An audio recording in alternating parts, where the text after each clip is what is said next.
The airport was alive with chaos. Luggage wheels clattering, children crying, flight announcements echoing over the speakers. Amid the noise, Maya Brooks squeezed her way through the crowd at baggage claim, clutching a half-broken phone and a boarding pass crumpled with sweat. Her flight had been delayed for 9 hours, and she was running on cheap coffee and exhaustion. She wasn't traveling for luxury or business. She'd been to a job interview that she couldn't afford to miss. Now, all she wanted was her luggage and a hot shower before heading home. When the carousel began to move, a sea of nearly identical black suitcases appeared. She spotted one, plain, square, with a tiny red ribbon tied to the zipper, just like hers. Without a second thought, she pulled it off the belt. "There you are," she murmured, relief softening her voice. She didn't notice the small engraved initials near the handle, A.H. Grant. Dragging the bag behind her, she slipped through the automatic doors, her reflection flickering in the glass. The cold evening air hit her cheeks, and for the first time all day she smiled. Meanwhile, across the same terminal, Alexander Hayes Grant, CEO of one of the city's largest investment firms, stood near the carousel, his phone pressed to his ear. "Yes, I know the meeting is at 9, he said, his tone clipped. "I'll be there. Just have the reports on my desk." To the world, Alexander was the definition of control. Sharp jawline, pressed suit, silver watch gleaming under the lights. But inside he was bone-tired. Not from work, but from the silence that had followed him for 3 years, since his fiancée, Claire, had died in a car accident. He barely noticed when the carousel stopped spinning. No luggage. His assistant checked the tag in the system, already claimed. Alexander frowned. Impossible. No one should have the same case. But someone did. Hours later, back in his penthouse, he unzipped what he thought was his suitcase and froze. Inside were no crisp shirts, no documents, no expensive watches. Instead, there were paint-stained clothes, a box of watercolor brushes, and a handwritten letter tied with a piece of ribbon. Curiosity won over irritation. He sat down and read it. "To whoever finds this, life's been hard lately, but I still believe there's kindness in the world. I still believe in miracles, even the small ones. If you're struggling too, don't give up yet. Someone out there still needs your light." His hands trembled slightly. For the first time in years, Alexander laughed, not because it was funny, but because something in him cracked open. He wasn't angry anymore.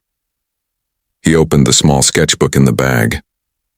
The pages were filled with soft watercolors, sunlight on park benches, strangers smiling, a woman sitting alone but glowing with peace. He didn't know her name yet, but he already knew one thing. Whoever she was, she saw the world differently. And somehow, she just reminded him what hope looked like. Then his phone rang, an unknown number. Hi," came a nervous voice. "I think I might have your luggage." Alexander's lips curved into the faintest smile. "Ah," he said softly. "So you're the one who took my life by accident." The next evening, the airport cafe buzzed with soft jazz and clinking cups. Maya sat at a corner table, fidgeting with the strap of her bag. She was terrified. He'd sounded calm on the phone, too calm, which, in her experience, was worse than anger. What kind of man owned a leather suitcase that looked like it could pay her rent for 3 months? Then the door opened and she looked up. He walked in, tall, striking, in a dark coat that made him look effortlessly powerful. His eyes, though, were tired, thoughtful. "Maya Brooks?" he asked, his voice deep and composed. Yes, that's me," she stammered, standing awkwardly. He smiled faintly and set her suitcase down beside her. "You travel light for someone who carries the weight of the world."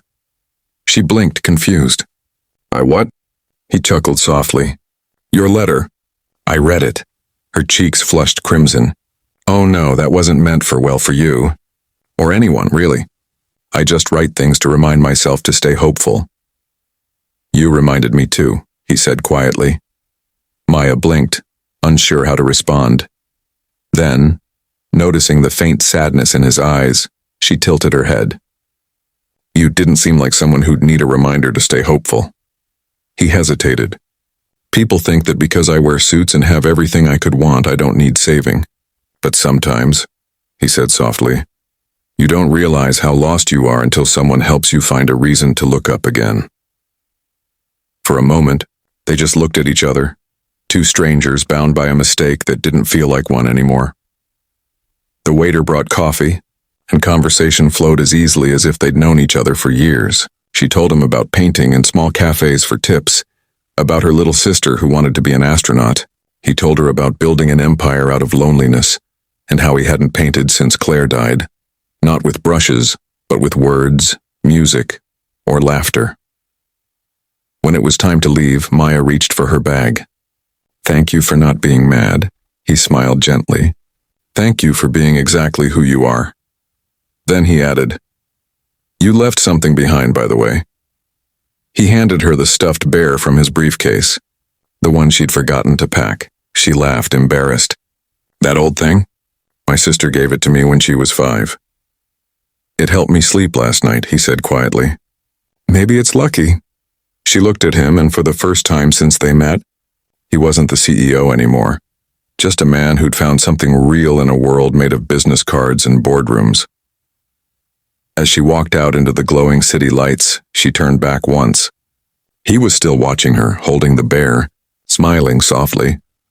That night, Alexander Hayes Grant, the man who hadn't felt anything for 3 long years, placed a watercolor painting from Maya's sketchbook on his desk. And for the first time since Claire's passing, he whispered aloud, maybe miracles do exist, and even the small ones.